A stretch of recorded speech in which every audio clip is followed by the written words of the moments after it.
नमस्कार, news capital express में आपका स्वागत है। मैं हूं आपके साथ दीप्ति। आइए शुरुआत करते हैं खास खबरों के साथ। जी हां, हम बात कर रहे हैं मालवा की मिट्टी से एक से बढ़कर एक सूरमा पैदा हुए हैं। या तो पुलिस की गोली का शिकार हुए हैं या आपसी रंजिश का शिकार हुए। दोस्तों, मालवा की कहावत है, यार गद्दार है। मालवा शेरू लाला, अमजद लाला, निजाम लाला, जमाल लाला, सादिक लाला, मालवा की मिट्टी से एक सूरमा पैदा हुए, लेकिन सब आखिर पुलिस प्रशासन के आगे हथियार डालना पड़े। जिनसे नहीं मानी है वह दुनिया से रुखसत हो गए।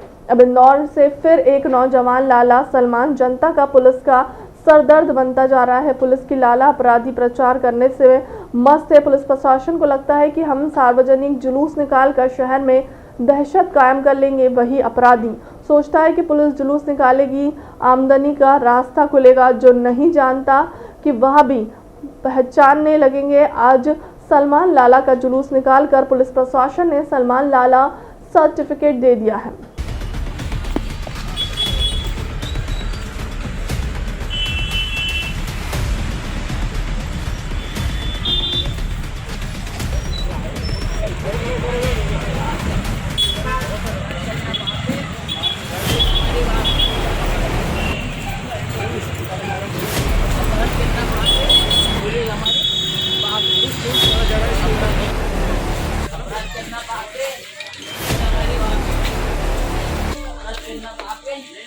पुलिस हमारी बात पुलिस हमारी बात अपराध करना पाप है। पुलिस हमारी बात है। अपराध करना पाप है। अपराध करना पाप है। पुलिस हमारी बात है। अपराध करना पाप है। पुलिस हमारी बात है। कल रात को सूचना मिली थी कि जो MIS में जिस बदमाश के द्वारा गोली चलाई गई थी, सलमान राजवाड़े पर खड़ा हुआ है। तत्काल थाना सहतागंज और थाना MG रोड की पुलिस के द्वारा दबिश दी गई और सलमान को गिरफ्तार किया गया। सलमान ने पूछताछ के दौरान में बताया कि इसकी मोटरसाइकिल इसके घर पर खड़ी हुई थी। जहाँ इसने खड़ी की थी उस जगह को दिखाने के लिए वो अभी गली में होता हुआ लेके आया और इसी के लिए इसको यहाँ पर लाया गया था। इसका मेडिकल कराया गया, कोर्ट में पेश किया जा रहा है। इससे एक पिस्टल, एक जिंदा कारतूस जब्त कर लिया। सर, क्षेत्र में काफी दहशत थी, क्या उद्देश्य था? गुंडों की कोई दहशत नहीं होती है। गुंडे जिस ट्रीटमेंट के लायक है वो उन्हें दिया जा रहा है और जो बदमाशी कर रहे हैं उनको सबक सिखाया जाएगा। कानूनी तरीके से उनको उनके लिए जो जगह निषेध है वो वहाँ पहुँचाया जाएगा। मध्य प्रदेश के चिकित्सा शिक्षा मंत्री विश्वास सारंग ने कहा, अब हिंदी में होगी MBBS की पढ़ाई। कहा, मुख्यमंत्री का भी यही मंतव्य है कि हम MBBS की पढ़ाई अब हिंदी में ही करवाई जाएगी। हिंदी हमारी राष्ट्रभाषा है। बहुत सारे स्तर से यहाँ मांग उठ रही है कि हिंदी में पाठ्यक्रम होना चाहिए। दुनिया की स्टडी भी यही कहती है कि किसी भी तरह की पढ़ाई या लर्निंग यदि मातृभाषा में होती है तो उसके परिणाम और ज़्यादा सुखद होते हैं। इसलिए हमने भी निश्चय किया है कि सिलेबस में बिना किसी बदलाव के हिंदी में ही यह पाठ्यक्रम आ सके। इसकी हमने तैयारी कर ली है। मंत्री सारंग ने बताया कि इसके लिए एक उच्च स्तरीय कमेटी भी बनाई गई है। कल इसको लेकर मीटिंग भी की गई थी और यह निर्णय लिया गया है कि पाठ्यक्रम के अनुवाद के साथ साथ जो लेक्चर हो उसमें भी पूरी तरह हिंदी का समावेश हो। देखिए, हमने निश्चय किया है, माननीय मुख्यमंत्री जी का भी यही मंतव्य है कि हम MBBS की पढ़ाई अब हिंदी में भी करें। हिंदी हमारी राष्ट्रभाषा है और बहुत सारे स्तर से हमें लगातार इस बात की मांग उठ रही थी कि हिंदी में भी MBBS का पाठ्यक्रम होना चाहिए। दुनिया की स्टडी भी ये कहती है कि किसी भी तरह की पढ़ाई या लर्निंग या सीख यदि मातृभाषा में होगी तो उसके परिणाम और ज़्यादा सुखद होंगे। ये बहुत सारी साइंटिफिक और वैज्ञानिक स्टडी में सामने आया है। इसलिए हमने भी निश्चय किया है कि पाठ्यक्रम में बिना किसी बदलाव के केवल हिंदी में भी वो पाठ्यक्रम आ सके, इसकी हमने तैयारी कर ली है। हमने एक कमेटी बनाई है उच्च स्तरीय, हमने उसकी कल मीटिंग भी की थी और ये निर्णय लिया है कि हम पाठ्यक्रम के अनुवाद के साथ साथ इस बात को भी सुनिश्चित करेंगे कि जो लेक्चर होंगे उसमें भी हिंदी भाषा का पूरा समावेश हो। इसके लिए पूरी कार्य योजना हमने बना ली है। जल्द से जल्द हम ये सुनिश्चित करेंगे कि हम हिंदी में MBBS की पढ़ाई शुरू करें। देखिए, माननीय नरेंद्र मोदी जी हम सबके नेता हैं, शिव भक्त हैं। जैसा माननीय मुख्यमंत्री जी ने कहा है, जब इसका काम पूरा होगा उसके बाद कार्यक्रम में निश्चित रूप से माननीय प्रधानमंत्री जी को भी निमंत्रित किया जाएगा। हनुमानताल थाना अंतर्गत सूदखोरों का एक मामला सामने आया है, जिसमें 50,000 रुपए के 57,000 रुपए लौटाने के बाद भी आरोपी सूदखोर कबाड़ी 11,000 रुपए की डिमांड कर रहा है। पीड़ित की शिकायत पर पुलिस ने मामला दर्ज कर जांच में लिया है। हनुमानताल थाना प्रभारी उमेश गोल्हानी ने मामले की जानकारी देते हुए बताया कि शाहरुख खान पिता कमरुद्दीन खान ने पुलिस को बताया कि आज से 4 महीने पहले अपने दोस्त के साथ मिलकर कबाड़ी नईम पहलवान निवासी चांदनी चौक से 50,000 रुपए लिए थे। सूदखोर कबाड़ी ने 3,000 कमीशन काटकर 57,000 रुपए दिए थे। पीड़ित आरोपी को 57,000 रुपए लौटा चुका है। दिनांक 27/1/2022 को शाहरुख नाम के व्यक्ति द्वारा लिखित आवेदन पत्र थाना हनुमानताल में पेश किया गया कि नईम पहलवान उस्मानी जो सूदखोर है, ब्याज से पैसा चलाता है, उसके द्वारा करीब 6 माह पहले उनको आवश्यकता पड़ने पर जो है ब्याज से पैसा दिया गया था 50,000 रुपये, जिसमें से 3,000 रुपये पूर्व में ही काट लिए गए थे पैसा देने में तुरंत ही। उसके बाद जो है ब्याज सहित 60,000 रुपये देने को बोला गया था। इनके द्वारा लिया गया पैसा वापस कर दिया गया, कुछ ब्याज का पैसा दे दिया गया। उसके बावजूद भी नईम पहलवान उनको अत्यधिक और दोगुना तिगुना ब्याज के लिए परेशान कर रहा था। मारने पीटने हत्या करने की उसको धमकी दी जा रही थी। जो मामला पंजीबद्ध किया गया है और आरोपी को गिरफ्तार किया गया है। आरोपी से कुछ चेक वगैरह जब्त हुए हैं और दस्तावेज जो है उसके ब्याज से पैसा चलाने संबंधी जब्ती किए गए हैं और विवेचना जारी है। उसके विरुद्ध क्या कार्रवाई की जाएगी? आरोपी के विरुद्ध धारा 294, 384, 56 और 34 मध्य प्रदेश ऋणियों का संरक्षण अधिनियम के अंतर्गत कार्रवाई की गई है। विवेचना जारी है। नाम sub inspector Manoj Baghel, police थाना हनुमानताल। अब कंप्लीट हो गया। चलो अभियान में युवा कांग्रेस करेगी सक्रिय भागीदारी। मध्य प्रदेश युवा कांग्रेस द्वारा कांग्रेस के भूत चलो अभियान में सक्रिय भागीदारी की जाएगी, जिसके तहत घर चलो अभियान भी चलाया जा रहा है। युवक कांग्रेस के प्रदेश अध्यक्ष ने बताया कि प्रदेश में 70% से ज्यादा अधिक आबादी युवाओं की है, जिनको बूथ तक लाने का काम युवक कांग्रेस करेगी। इसके तहत सभी बूथों तक युवा कांग्रेस के पहुंचाने का लक्ष्य रखा गया है, जिससे सेक्टर मंडल स्तर तक युवा कांग्रेस अपनी भागीदारी सुनिश्चित करेगी। मैं मेरे सभी पत्रकार साथियों को, भाइयों को नव वर्ष की बहुत बहुत शुभकामनाएं देता हूं। और जिस तरह से आप सबका स्नेह गत वर्षों में हमारे साथ बना रहा है, वैसा ही स्नेह आपका सदा बना रहे, मैं ऐसी कामना करता हूं। आप सबके परिवार, आप सबके परिवारजनों को खुशहाली दे भगवान। आज हमारे मध्य प्रदेश में बहुत बड़ा संकट आन पड़ा है। जिस तरह से बीजेपी की सरकार लगातार जनता का शोषण कर रही है, लगातार कांग्रेस के कार्यकर्ताओं को प्रताड़ित कर रही है, ऐसी कोई भी क्षेत्र नहीं है जहां पर बीजेपी शासन से और सरकार से परेशान लोग नहीं बैठे हैं। आज हमारा युवा सड़क पर आ गया है, रोजगार नहीं है। मध्य प्रदेश में 35 लाख से ज्यादा बेरोजगारी पंजीयन हो चुके हैं। महंगाई आसमान छू रही है, चाहे वो पेट्रोल डीजल की हो, चाहे एलपीजी की हो। पूरी तरह से जो अर्थव्यवस्था है वो चौपट हो चुकी है। अत्याचार में मध्य प्रदेश नंबर 1 बन गया है, चाहे महिला उत्पीड़न हो, चाहे बालकों का उत्पीड़न हो, चाहे शोषित वर्गों का उत्पीड़न हो। लगातार ऐसी कोई भी क्षेत्र नहीं है जहां से कोई बड़ा हादसा हर दिन नहीं होता है।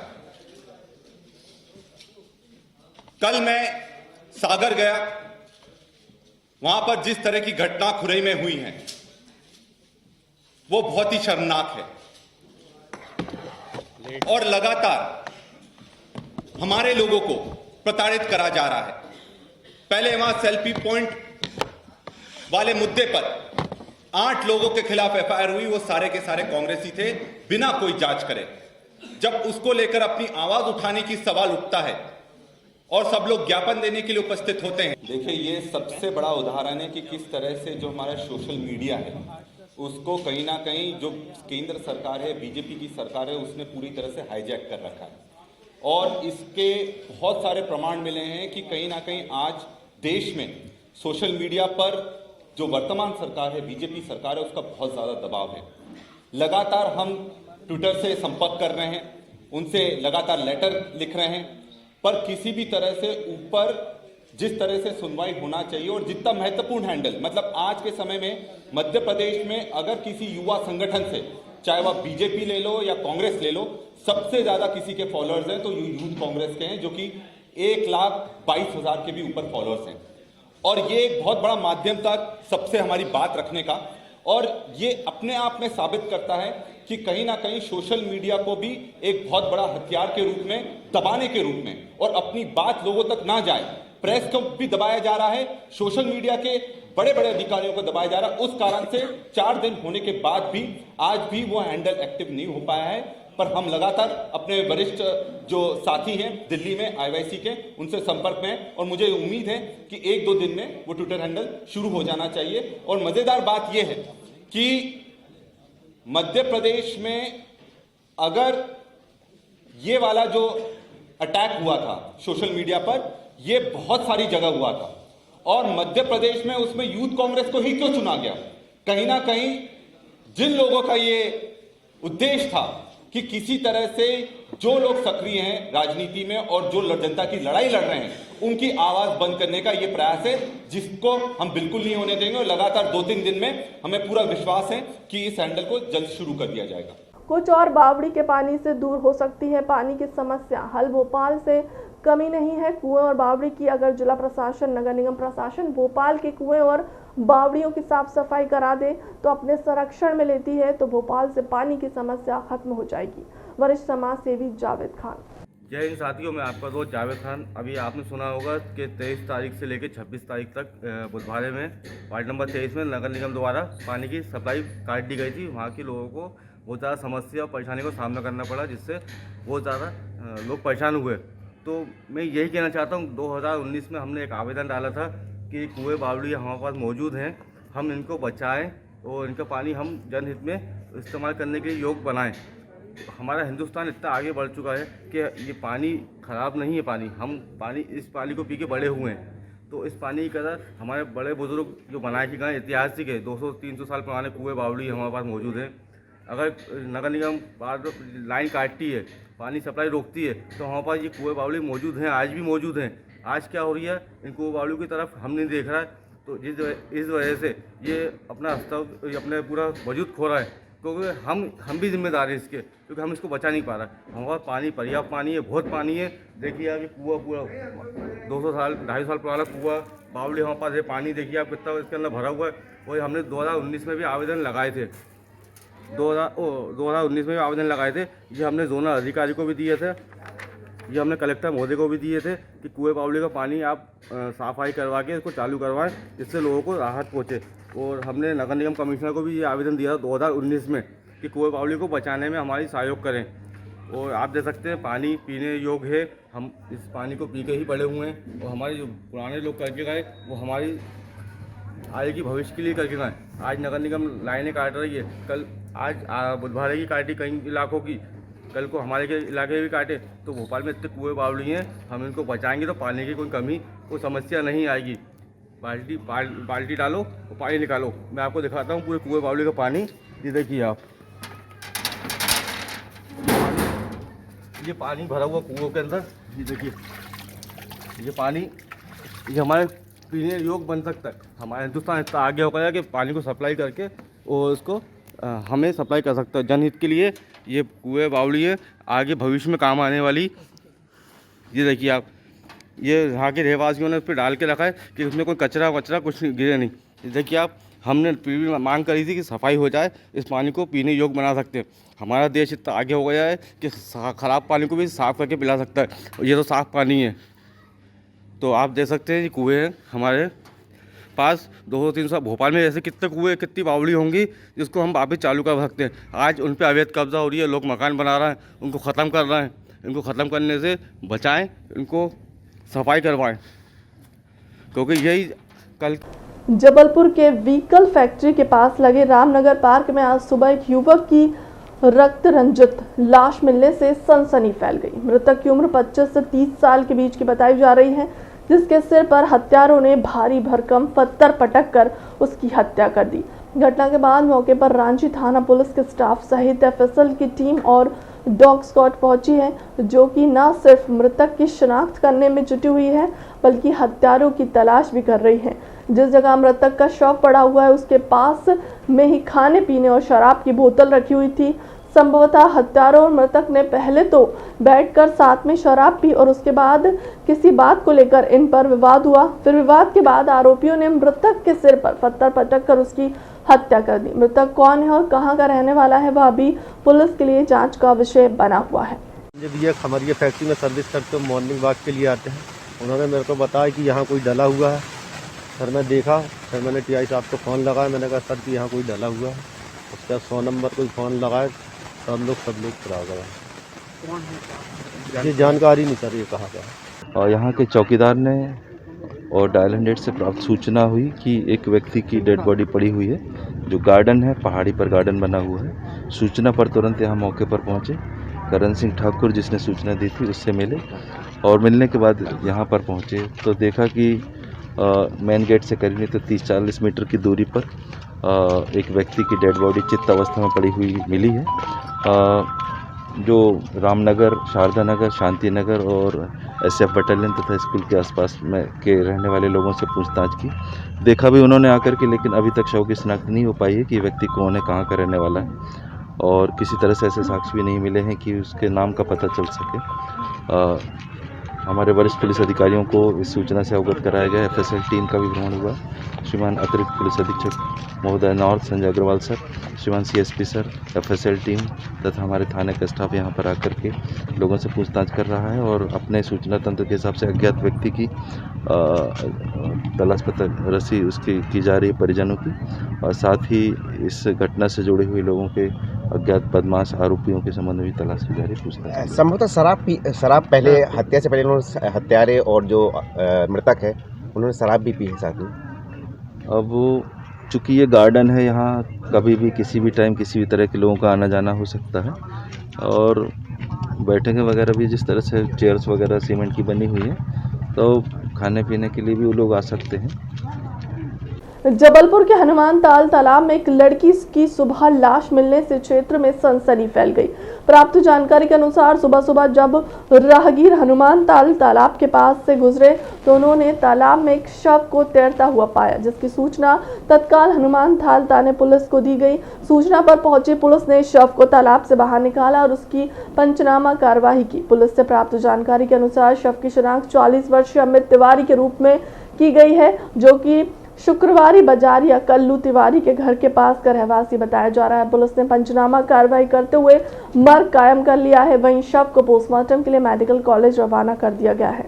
खास बात यह है कि मृतक की गुमशुदगी की रिपोर्ट भी 2 दिन पहले ही हनुमान ताल थाने में दर्ज कराई गई थी। आज सुबह करीब 9 बजे ऐसी जानकारी लगी कि हनुमान ताल तालाब गोला घाट में जो है किसी व्यक्ति की जो है लाश जैसी दिखाई दे रही है।